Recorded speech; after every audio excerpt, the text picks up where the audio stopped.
Tout le monde a envie d'aller dans le sens de l'agroécologie. Mais dès qu'il s'agit de payer la facture, c'est un peu comme au restaurant, il y a beaucoup moins de volontaires. Et aujourd'hui, il faut bien avouer que l'on se tourne souvent vers l'agriculteur pour qu'il prenne seul le risque économique. Alors, comment financer la transition agroécologique ?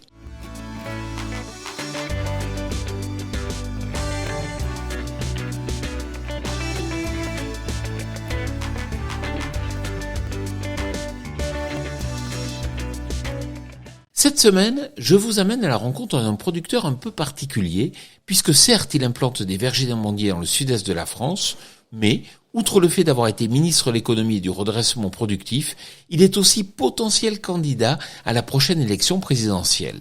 Arnaud, pourriez-vous tout d'abord nous présenter votre entreprise ? La Compagnie des Amandes est une compagnie qui a pour objectif de planter 2000 hectares d'amandiers, de faire renaître la filière amande en France, de mettre sur le marché 3000 tonnes d'amandes, puisque les Français consomment environ 40 000 tonnes et n'en produisent aujourd'hui que 800 tonnes. Donc vous voyez qu'on a de quoi faire. C'est de l'amande made in France, de haute qualité environnementale, c'est-à-dire que nous sommes allés rechercher des nouvelles techniques agronomiques qui permettent d'obtenir, premièrement, la reconnaissance de la haute qualité environnementale, et puis surtout, des unités carbone reconnues par une méthode bas carbone que nous avons fait reconnaître par le ministère de l'écologie, ce qui nous permet de vendre des unités carbone au profit des agriculteurs avec qui nous sommes associés.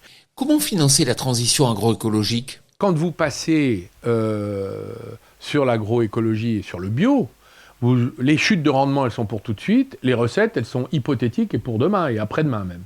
Donc, il faut trouver la méthode pour le financement. Donc, soit on a une stratégie d'aller rechercher des recettes complémentaires et la haute qualité environnementale et le financement du stockage du carbone permet de l'obtenir. Ça permet de financer le passage au bio. C'est tout à fait ce que nous faisons. Hein. Par exemple, certains quittent finalement la PAC pour aller sur la plantation de vergers qui sont soutenus par les mécanismes de financement du stockage du carbone.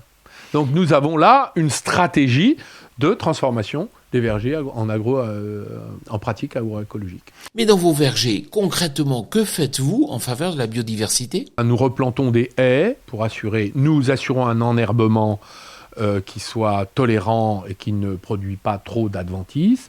Nous supprimons les intrants inutiles. L'irrigation est parfaitement maîtrisée. On ne manque pas d'eau dans les départements de la façade méditerranéenne parce que tout le système d'irrigation a été organisé par le canal du Bas-Rhône et du Languedoc et puis tous les systèmes de canalisation qui irriguent le Var, les Bouches-du-Rhône, le Gard, l'Hérault et même une partie de la région de Narbonne. Donc nous n'avons pas de problème d'eau, mais nous voulons économiser l'eau. Et aujourd'hui, l'amandier français consomme beaucoup moins d'eau que la tomate, que la rose, que même la plupart des fruits, et même la pomme, hein, des fruits et des légumes.